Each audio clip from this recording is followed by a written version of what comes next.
En noviembre del 333 a.C., el rey Darío III había perdido la batalla de Isos ante Alejandro Magno, lo que resultó en la posterior captura de su esposa, su madre y sus dos hijas, Estatira y Tripetis. Una auténtica humillación para el rey persa, pero que sería solo el preámbulo de lo que estaba por venir.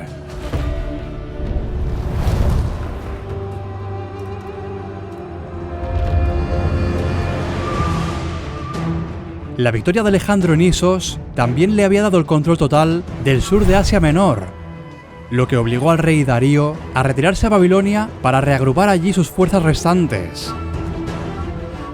Alejandro, mientras tanto, luchó en el mítico asedio de Tiro, que duró desde enero a julio del 332 a.C., y la victoria le dio el control total del levante mediterráneo.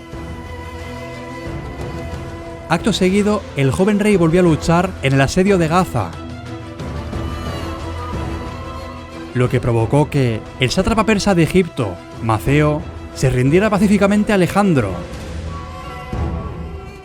Después de poner orden en Egipto, fundar la ciudad de Alejandría y de acudir al oráculo donde fue declarado hijo de Zeus, Alejandro regresó a Tiro durante la primavera del 331 a.C. Luego, se dirigió a Tápsaco en verano de ese mismo año, a finales de julio y principios de agosto. Arriano nos cuenta que Darío había ordenado a Maceo que protegiera el cruce del Éufrates cerca de Tápsaco con una fuerza de 3.000 jinetes. Sin embargo, cuando Alejandro se acercó con su ejército para cruzar el río, Maceo entró en pánico y huyó sin plantarle cara. Después de cruzar el Éufrates, Alejandro siguió una ruta norte en lugar de una ruta sureste directa a Babilonia. Mientras lo hacía, tenía el Éufrates y las montañas de Armenia a su izquierda.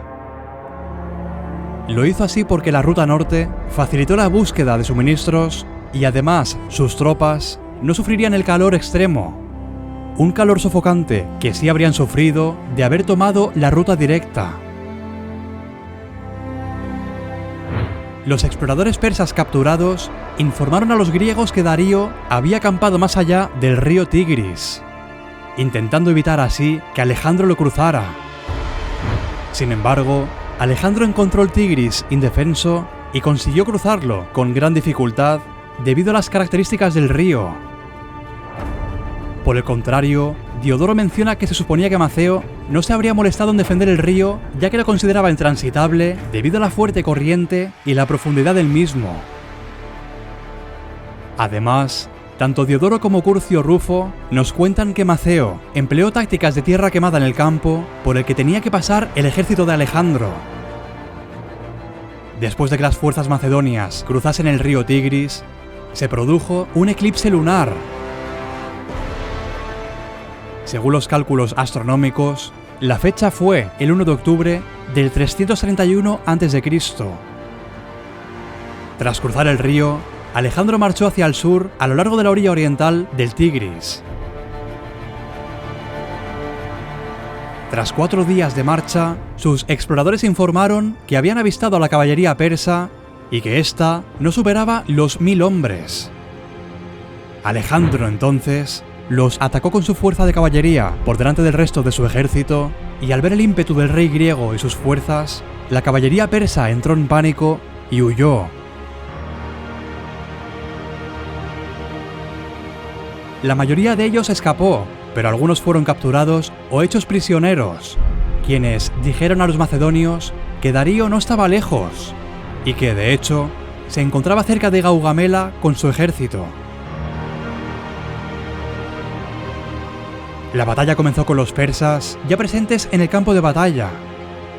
Darío había reclutado a la mejor caballería de sus satrapías orientales y además había desplegado carros con guadañas, para lo cual había ordenado que quitaran los arbustos para maximizar su efectividad. También tenía 15 elefantes indios apoyados por carros. Sin embargo, la ausencia de cualquier mención, tanto durante como después de la batalla, indica que fueron retirados. Alejandro, por su parte, comenzó ordenando a su infantería que marchara en formación de falange hacia el centro de la línea enemiga. Los macedonios avanzaron con los flancos escalonados hacia atrás a 45 grados con el fin de atraer a la caballería persa al ataque. Mientras las falanges luchaban contra la infantería persa, Darío envió una gran parte de su caballería y parte de su infantería regular para atacar las fuerzas de Parmenio en el flanco izquierdo. Durante la batalla, Alejandro empleó una estrategia inusual que es considerada por los expertos como una genialidad militar. Mientras la infantería luchaba contra las tropas persas en el centro, Alejandro comenzó a cabalgar hasta el borde del flanco derecho, acompañado por su caballería de compañeros. Su plan era atraer a la mayor cantidad posible de la caballería persa a los flancos para crear una brecha con el fin de poder dar un golpe decisivo a Darío en el centro.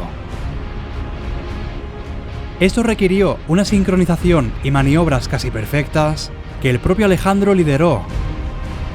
De este modo, aunque Darío no quería atacar primero, se vería obligado a hacerlo. Al final el flanco de Darío fue forzado y atacó. Darío lanzó entonces sus carros contra la caballería personal de Alejandro, siendo estos interceptados por los agrianos, quienes estaban frente a la caballería de compañeros. Sin embargo, los carros persas que lograron atravesar el aluvión de jabalinas atacaron las líneas macedonias, las cuales respondieron abriendo sus filas, creando callejones por los que pasaban los carros sin causar daño alguno. Entonces los hipaspistas se abalanzaron sobre ellos, acabando con todos. Conforme los persas avanzaban cada vez más hacia los flancos griegos en su ataque, Alejandro se filtró lentamente en su retaguardia. Advirtió a su caballería personal y se preparó para el ataque decisivo. Acto seguido, formó sus unidades en cuña gigante, con él a la cabeza. La infantería persa en el centro, mientras tanto, seguía luchando contra las falanges, lo que dificultaba cualquier intento de contrarrestar la carga de Alejandro. Finalmente, la gran cuña de caballería, encabezada por Alejandro, impactó contra el debilitado centro persa, eliminando a la guardia real de Darío y a los mercenarios griegos que le protegían. Darío estaba entonces en peligro de ser alcanzado por el mismo Alejandro, por lo que, en este punto, entró en pánico y huyó despavorido. Conforme el resto de las fuerzas persas se percataron de lo ocurrido, se rompieron las líneas y empezaron a correr delante de los griegos. Alejandro podría haber perseguido a Darío en este punto. Sin embargo, recibió mensajes desesperados de Parmenio en el flanco izquierdo. El flanco de Parmenio, aparentemente, estaba rodeado por la caballería del flanco derecho persa.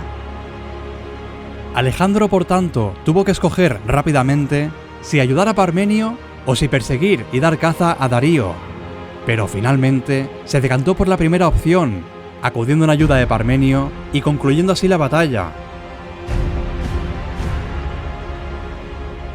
La batalla resultó una auténtica humillación para los persas, pues perdieron unos 120.000 hombres frente a menos de 1.000 por parte de los griegos.